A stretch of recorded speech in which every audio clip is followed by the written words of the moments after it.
हीर और नवाब का डिवोर्स हुआ final. Hey guys, welcome back to the channel. Show Tu Juliet जर्दी में हीर और नवाब फाइनली अलग हो चुके हैं और हीर वापस से अब अपने घर यानी कि संधू हाउस आ चुकी है। काफी ज्यादा परेशान है, रो रही है, उसकी माँ उसका साथ देने की कोशिश कर रही है, बट किसी को भी नहीं पता कि आखिर इस प्रॉब्लम का सोल्यूशन कहाँ मिलेगा। क्योंकि दादी जिस तरह से, मैंने कहा था ना भाई, ये दादी कुछ भी कर सकती है, हर चीज दादी के हाथ में है, पैसे, प्रॉपर्टी, और फिर उसके बाद हाथ में वो बंदूक जिससे वो कभी भी किसी को भी उड़ा सकती है। और आज बात गुलाब की जान पर बनाई थी।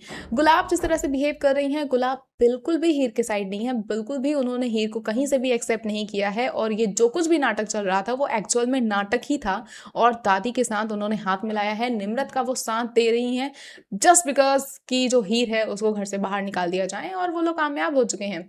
इसके बाद अब देखना काफी ज्यादा इंटरेस्टिंग होगा कि आखिर निम्रत कैसे नवाब और हीर की लाइफ से अलग होने वाली है। Nawab is not going to marry Nimrat, लेकिन ये सारा जो प्रोसेस है वो हमको वापस से एक बार देखना पड़ेगा। पता नहीं कितनी बार ये लोग भाई शादी कराएंगे। इतने ही दिन के सीरियल में हम 4-5 बार भैया शादी देख चुके हैं, चाहे वो अब अर्जुन हीर की हो रही हो, नवाब की हो रही हो। तो ये वापस से पूरा शादी का ट्रैक जो है, अब इंगेजमेंट तो भाई हीर ने करा दी है जबरदस्ती।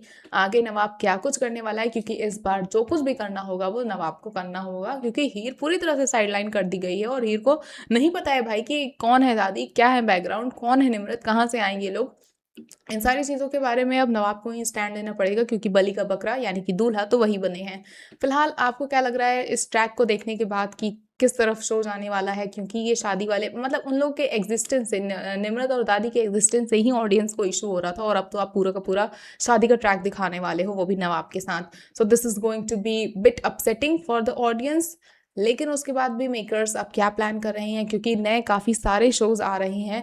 मे be this can be the last sequence और last track of this entire show. इसके बाद हमें एक पॉजिटिव एंड दे के शो खत्म भी किया जा सकता है, क्योंकि कलर्स के अब जो हैं वो कई शोज भी लाइनअप हैं। और इसके बाद शायद ये भी देखने को मिलेगा कि जो भी रियलिटी शोज होते हैं वो आने वाले हैं, चाहे वो खतरों के खिलाड़ी हो, बिग बॉस की अनाउंसमेंट हो चुकी है। तो इन सारी चीज़ों के बीच में जिन भी सीरियल्स की लो टीआरपी रहेगी उनको हटा दिया जाएगा। और कलर्स इस सीजन में तो भाई ये करता ही है, क्योंकि अब ये सीजन है बड़े बड़े शोज को जगह देने का। तो कुछ नए अपकमिंग शोज भी कलर्स में लाइंड अप है, तो ऐसे में इस शो के ऊपर खतरा तो बना ही हुआ है। और शो जो है वो टॉप 3 से टॉप 12, टॉप 14, मतलब शायद टॉप 10 में वो रह भी नहीं पा रहा है इतनी मुश्किल से। अभी टीआरपी आनी बाकी है, देखना काफी ज्यादा इंटरेस्टिंग होगा कि शो की टीआरपी का क्या होता है। अगर टीआरपी बूस्ट नहीं की तो this is going to be tough for Tu Juliet जर्दी to make space on Colors TV. आपको क्या कुछ लगता है हमें कमेंट करके जरूर बताएं। और हीर जो फिलहाल अभी घर छोड़ के वापस अपने घर आ चुकी है, और नवाब किस तरह से वहां पहुंचेगा उसको मनाने के लिए, कोयल बूजो कैसे देंगे उसका साथ, आपको क्या कुछ लगता है हमें कमेंट करके जरूर बताएं। ऐसे अपडेट्स के लिए जुड़े रहे हमारे चैनल के साथ, देखते रहे फिल्म लाइफ।